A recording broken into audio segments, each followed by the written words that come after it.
What's up, beautiful people, and welcome back to my channel. Today we're talking Joker, the movie. Now I'm sure some, if not most of you, have already seen the movie by now, and this is going to be as much a discussion as it is a review. In other words, there are spoilers ahead.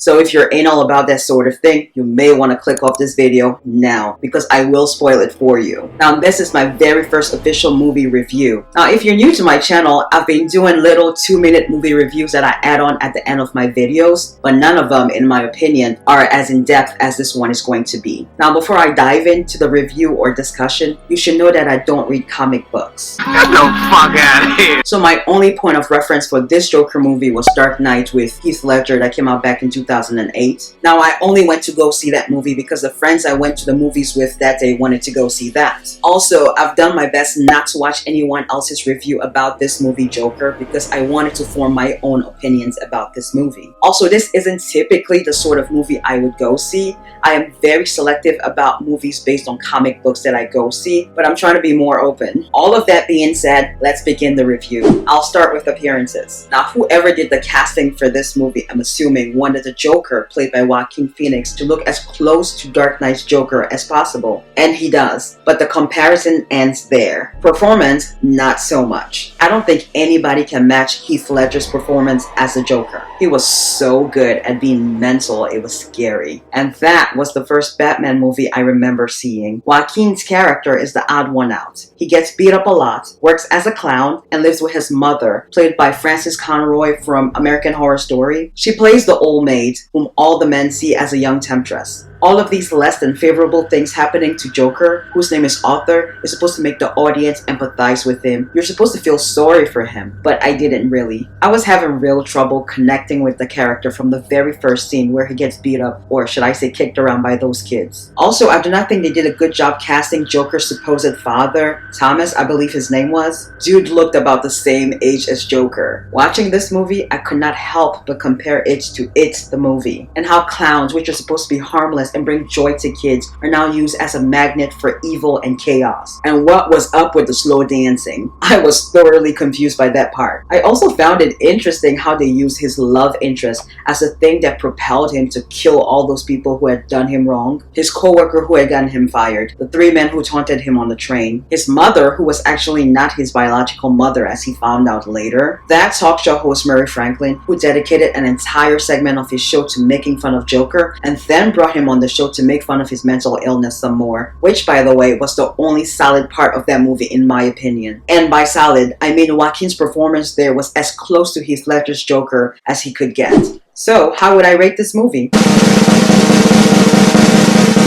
A solid 6, and that's generous, except perhaps I completely missed the whole message of this movie, which I think was very political. The quote, "Is it me or is it getting crazier out there?" is a direct reflection of what's going on today. I mean, you cannot go to the movies or school or church or even your own house without worrying about someone coming to open fire on you and then being sentenced for 10 years for killing you.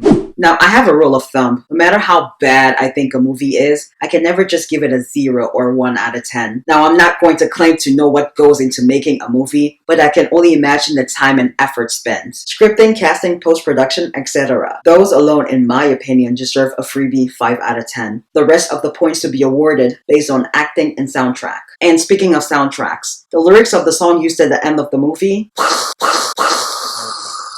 brilliant. And so my rating of this movie goes without saying. You can just wait for this movie to come out on Redbox or YouTube Movies. I hope you enjoyed this discussion/review, and go ahead and like, share, and turn on your notification bell if you did. And I'll see you right back here next Tuesday. Deuces!